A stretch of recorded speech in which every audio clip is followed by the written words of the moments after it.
নমস্কার, মিতার কুকিংয়ে আপনাদের সকলকে স্বাগত। চলুন রেসিপিটি দেখা যাক।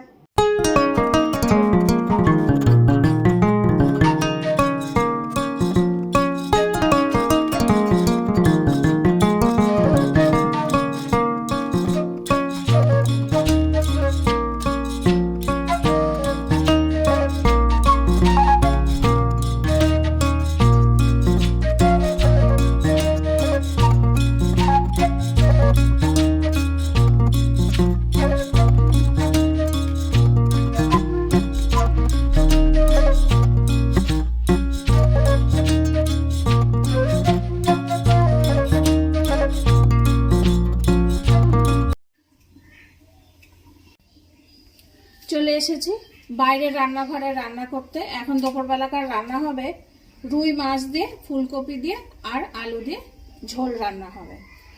তা ফুলকপি আলু দিয়ে ঝোল রান্না করতে যা যা লাগবে, এখানে আছে রুই মাছ। আমি এটা গোটা রুই ছোট দেখে নিয়েছি, জ্যান্ত রুই। এটা কেটে ধুয়ে পরিষ্কার করে নিয়েছি। আলু আছে এখানে একটা বড় আলু আছে, এখানে দুটো ফুলকপি। আমি এগুলো সব ধুয়ে নিয়েছি। রুই মাছ যখন কিনেছিলাম ওজন ছিল 500 গ্রাম। এটা 500 গ্রামের রুই মাছ। রান্নাটা করতে যা যা মশলা লাগবে আপনাদের দেখাচ্ছি। এখানে আছে বড় একটা টমেটো কুচি, এখানে আছে 2 চামচ আদা, 2 চামচ রসুন বাটা, এখানে আছে লবণ, এখানে আছে ছোট্ট একটা পেঁয়াজ কুচি, এখানে 1 চামচ হলুদ গুঁড়ো, 1/2 চামচ ধনিয়া গুঁড়ো, 1/2 চামচ জিরে গুঁড়ো, 1 চামচ এখানে আছে কালার লঙ্কা, এখানে আছে 1.5 চামচ ঝাল লঙ্কার গুঁড়ো, আছে এখানে সর্ষের তেল, কিছুটা ধনে পাতা, ফোড়নের জন্য গোটা জিরে।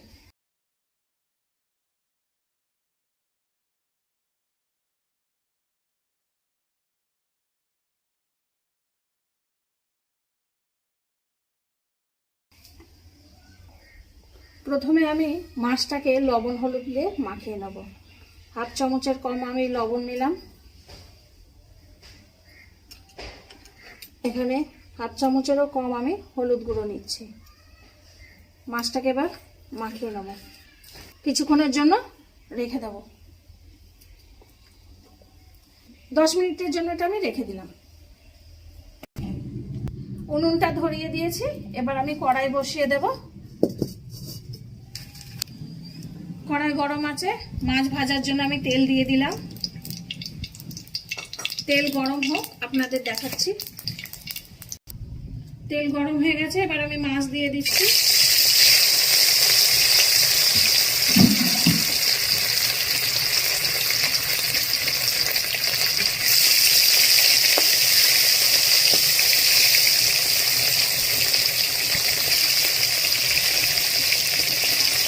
মাছ ভাজা হোক, তারপরে দেখাচ্ছি। এক পিঠটা হয়ে গেছে মাছ, আমি এবার উল্টিয়ে দিচ্ছি।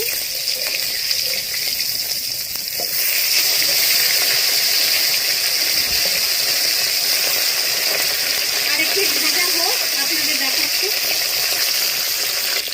মাছ ভাজা হয়ে গেছে, এবার আমি তুলে দেবো। মাছগুলো ভাজা হয়ে গেছে সব, দেখুন।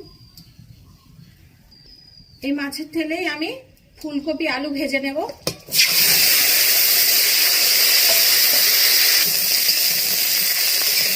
এবার আমি অল্প হলুদ আর লবণ দেব।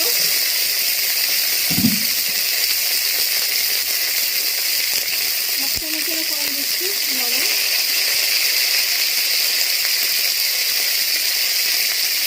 হলুদ দিলাম 1/2 চামচেরও কম দিয়ে দেব। এটা হালকা একটু ভেজে নেব। আমি কপিটা ভাপ দিয়ে ফেলে নিই, কেন ছোটো কপি তো, টাটকা কপি, এই জন্য আমি হালকা ভেজে নিচ্ছি। চাইলে আপনারা ভাপ দিয়ে ফেলে দিতে পারেন। ভেজে দিয়ে আপনাদের দেখাচ্ছি। আমি ফুলকপি আলুটা তুলে দেবো, ভালো করে ভাজা হয়ে গেছে। খুব বেশি কড়া করবো না।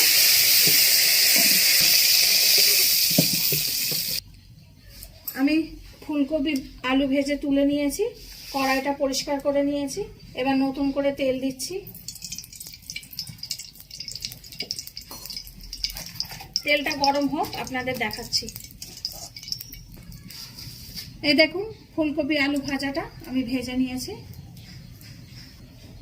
তেল গরম হয়েছে, এবার আমি জিরে ফোড়নটা দিয়ে দিলাম।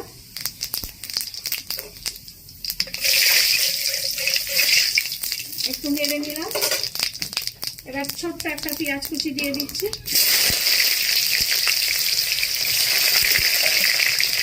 পেঁয়াজটা হালকা একটু লাল হলে,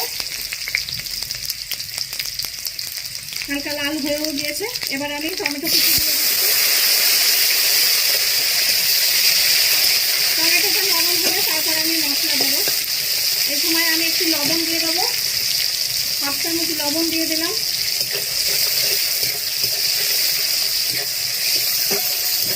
টমেটো নরম হয়ে গেছে, আমি আদা রসুনের পেস্ট দিয়ে দিলাম। দিয়ে আমি ভালো করে কষবো যতক্ষণ না আদা রসুনের কাঁচা গন্ধটা চলে যায়। তারপর আপনাদের দেখাচ্ছি আমি কষে নিয়ে। এবার আমি গুঁড়ো মশলা দেবো, আদা রসুনের কাঁচা গন্ধ চলে গেছে। হলুদ গুঁড়ো দিয়ে দিলাম, ধনিয়া গুঁড়ো জিরে গুঁড়ো দিয়ে দিলাম, কালার লঙ্কা দিয়ে দিলাম, আর ঝাল লঙ্কার গুঁড়োটাও দিয়ে দিলাম। দিয়ে এবার আমি ভালো করে কষবো। 2-3 মিনিট এরকম কষে নিয়ে তারপর অল্প একটু জল দেবো। 2-3 মিনিট কষা হয়ে গেছে, এবার আমি জল দিচ্ছি অল্প।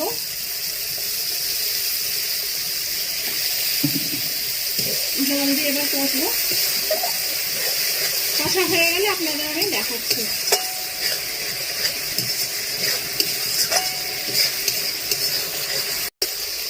মশলা কষা হয়ে গেছে, মশলা থেকে তেল ছেড়ে দিয়েছে। এবার আমি আলু ফুলকপিটা দিয়ে একটুখানি 5 মিনিট কষে নেবো।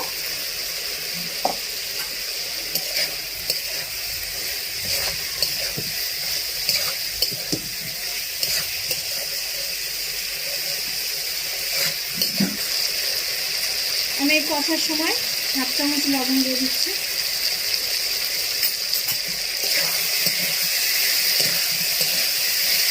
কষা হয়ে গেছে, এবার আমি জল দিয়ে দেবো। জল দিয়ে দিচ্ছি। আমি আমার মতন জল দিলাম, আপনারা আপনাদের মতন দিয়ে দিলাম আন্দাজ করে। এবার আমি ঢেকে দেবো, ফুটে উঠলে মাছ দিয়ে দেবো। এবার ঢাকাটা খুলে দেখি, ঝোল ফুটে গেছে, মাছ দিয়ে দেবো। এবার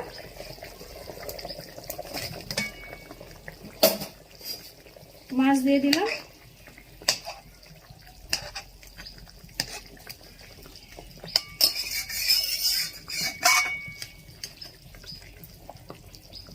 দশ মিনিট পর আপনাদের দেখাচ্ছি খুলে।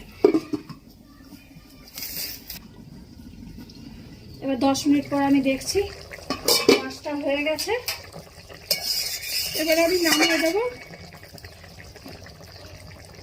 আলুও নরম হয়ে গেছে, ফুলকপিও নরম হয়ে গেছে। ওপর দিয়ে এবার ধনেপাতা ছিটিয়ে দেবো আমি।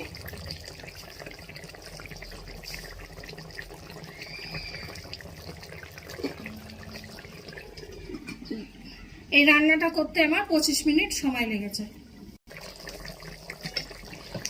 এবার আমি নামিয়ে দিচ্ছি। দেখুন কিরকম লাগছে, তরকারিটা হয়ে গেছে। ফুলকপিগুলো পুরো গলে যায়নি, সুন্দর একদম নরমও হয়েছে, অথচ সাজা সাজা হয়ে আছে।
ছেলেকে খেতে দিয়েছি রুই মাছ দিয়ে আলু ফুলকপির ঝোল। এবার বড় ছেলে খাক, খেয়ে দেখুক কেমন লাগছে।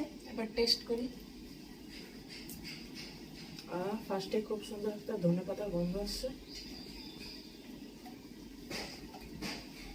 দারুণ দারুণ।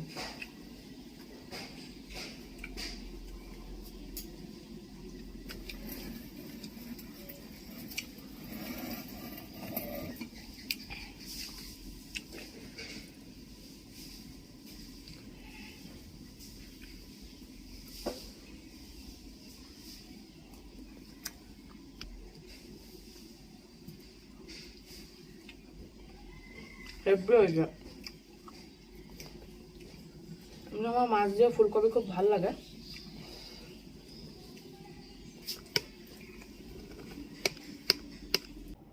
রেসিপিটি যদি ভালো লেগে থাকে তাহলে লাইক, কমেন্ট, শেয়ার এবং সাবস্ক্রাইব করবেন। আর যদি ভালো না লাগে তাহলে ডিসলাইক দিয়ে কমেন্ট করে জানাবেন। সকলে ভালো থাকবেন। আসি তাহলে।